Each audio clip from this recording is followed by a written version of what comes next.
Way back in 1931, long before he was famous for 1984 or Animal Farm, a young George Orwell decided to go undercover. He wanted to see poverty from the inside out. He documented the whole thing in this raw, unflinching essay called The Spike. Today, we're going to walk through his 36-hour journey into a system that wasn't designed to help, but to dehumanize. So, let's dive in and see what he found. You know, Orwell kicks things off not with anger, but with this really stark image. He and 48 other homeless people are just waiting for shelter. And he says they look like human litter, trash, basically, ruining a beautiful spring day. It's such a powerful and self-implicating way to start, and it really sets the tone for everything that's about to happen. All right, so first things first. What was a spike? I mean, what is this place Orwell was so determined to get into? Okay, the key word you have to catch here is intentionally. A spike wasn't a charity. No, it was a tool of state policy. And the misery? That wasn't a bug in the system, it was the system. The conditions were deliberately horrible to make sure nobody would want to stay and definitely would never want to come back. And that gets us to why Orwell was even there in the first place. He wasn't some tourist looking for a thrill. He was an investigator, embedding himself in this world.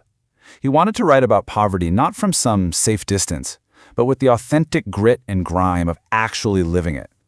This essay, it's his report, right from the front line. So, let's talk about actually entering this place. The whole process of breaking a person down, well, it started way before you even walked through the dates. This wasn't just about getting a bed for the night. It was about systematically taking away every piece of who you were. Just try to picture it.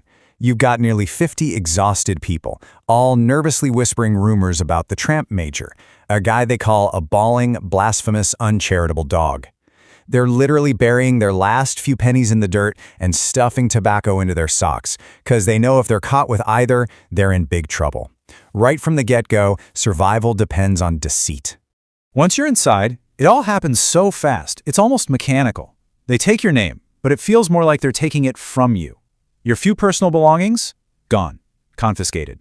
Then you're stripped, searched, and handed this rough, thigh-length workhouse shirt. And just like that, in a few minutes, you've lost your name, your property, your privacy, and your clothes. You're not a person anymore. You're an inmate. But here's where things get really interesting. The system kind of glitches. The feared tramp major takes one look at Orwell and immediately clocks his middle-class background, and instead of giving him a hard time, he shows him this weird kind of pity and respect. It's a fascinating moment, because it shows that even in this super rigid system, old-fashioned class prejudice could still create these little cracks in the facade.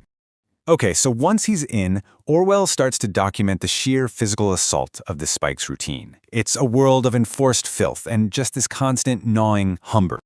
And let me tell you, this was not about hygiene. It was about submission. After the strip search, dozens of men are forced to use the same tub of filthy water. Orwell takes one look at the black scum floating on top and is like, nope, I'll stay dirty, thanks. The bath was just a ritual of humiliation. And the food? Oh boy. It was the same thing every single meal. Just enough to keep you from dying, but never, ever enough to feel full or even a little bit satisfied. Orwell says the men just wolf it down in 5 minutes flat. This isn't dining, it's refueling, and you're not even getting good fuel. The night is spent in this tiny 8 by 5 foot stone cell. And here's a detail that is just peak bureaucratic cruelty. Even though it's freezing cold, the steam heat has been turned off for the season because on the calendar it's officially May. Orwell describes spending the whole night just twisting and turning, waking up every 10 minutes half frozen. The next morning, things get even more grim. There's this mandatory medical inspection. Stripped to the waist, the men's bodies tell the real story of their lives. Hollow chests, sagging muscles. Orwell describes it as seeing every kind of malformation and physical rottenness. There is absolutely no romance in this kind of poverty. It's just decay. You know, you'd think the cold and hunger and the filth would be the worst of it. But for Orwell, that wasn't it at all. He came to this really startling conclusion. The greatest cruelty of the Spike was actually psychological. Okay, so take a look at this timeline. Because it was a Sunday, these guys were locked in for the entire day. And check out that huge 10-hour block on day 2. From 8 in the morning until supper at 6 p.m., they were all herded into one room with literally nothing to do.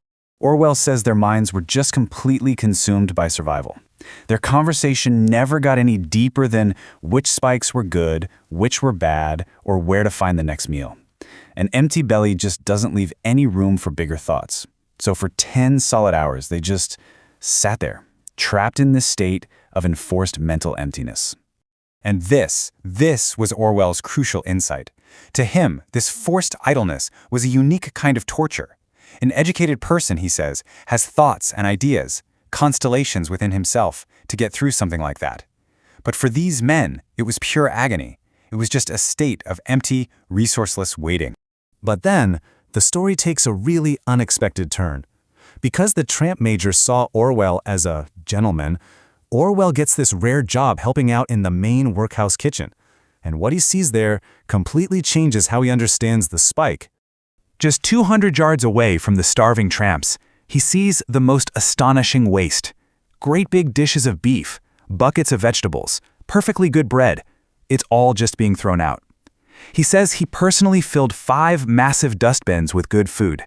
This isn't about scarcity. It's a deliberate, calculated policy of deprivation. When Orwell talks about how outrageous this is to another tramp, a guy who considers himself a bit superior to the others, the man actually defends the system.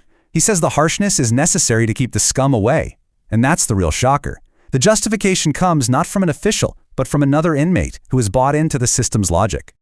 All right, so after 36 grueling hours, it's finally over. But the way they leave is just as revealing as how they entered. Stepping outside is just this total sensory shock.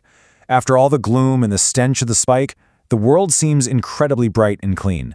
The men get a hunk of bread and cheese and are sent on their way, with about 8 hours of freedom before they have to find the next spike, miles down the road. And then you get this one beautiful final moment. Scotty, remember the guy who got his own tobacco taken away when he came in, runs after Orwell. The day before, Orwell had given him the stuff to make a cigarette. Now Scotty pays him back, offering 4 of his own precious, filthy cigarette ends. It's this tiny act of kindness, a little flicker of human decency that the whole system just couldn't stamp out. And really, that leaves us with the essay's core question. Orwell's Night in the Spike, it wasn't just about England in the 1930s. It's a timeless look at this constant tension between bureaucracy and human dignity. It really forces us to ask, when we build systems to manage the most vulnerable people, how do we make sure we don't accidentally design their humanity right out of them?